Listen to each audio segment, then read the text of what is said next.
ഖുർആൻ വീണ്ടും വീണ്ടും പറയുന്നു, കഴിഞ്ഞു പോയതിനേക്കാൾ നല്ലൊരു നാളെ നിനക്ക് വരാനുണ്ട് ഇൻഷാ അല്ലാഹ്.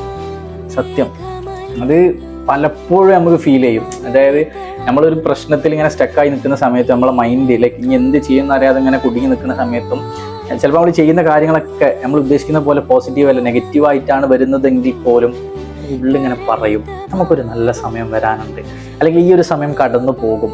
ഒരു മനുഷ്യന്റെ മനസ്സ് കംപ്ലീറ്റ് ഇരുട്ടുകൊണ്ട് മൂടിയതാണെങ്കിൽ അവിടെ ചെറിയൊരു തിരി ഈ ഒരു വാക്കുകൾ കൊണ്ട് തെളിയും. ആ ഒരു തിരിക്ക് വലിയൊരു വെളിച്ചം നൽകാൻ സാധിക്കും.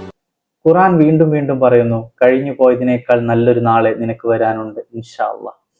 സത്യം, അത് പലപ്പോഴും നമുക്ക് ഫീൽ ചെയ്യും. അതായത് നമ്മളൊരു പ്രശ്നത്തിൽ ഇങ്ങനെ സ്റ്റക്കായി നിൽക്കുന്ന സമയത്ത് നമ്മളെ മൈൻഡ് ലൈക്ക് ഇനി എന്ത് ചെയ്യുന്ന അറിയാതെ ഇങ്ങനെ കുടുങ്ങി നിൽക്കുന്ന സമയത്തും ചിലപ്പോൾ നമ്മൾ ചെയ്യുന്ന കാര്യങ്ങളൊക്കെ നമ്മൾ ഉദ്ദേശിക്കുന്ന പോലെ പോസിറ്റീവ് അല്ല നെഗറ്റീവായിട്ടാണ് വരുന്നതെങ്കിൽ പോലും നമ്മൾ ഉള്ളിങ്ങനെ പറയും നമുക്കൊരു നല്ല സമയം വരാനുണ്ട്, അല്ലെങ്കിൽ ഈ ഒരു സമയം കടന്നു പോകും. ഒരു മനുഷ്യന്റെ മനസ്സ് കംപ്ലീറ്റ് ഇരുട്ടുകൊണ്ട് മൂടിയതാണെങ്കിൽ അവിടെ ചെറിയൊരു തിരി ഈ ഒരു വാക്കുകൾ കൊണ്ട് തെളിയും. ആ ഒരു തിരിക്ക് വലിയൊരു വെളിച്ചം നൽകാൻ സാധിക്കും.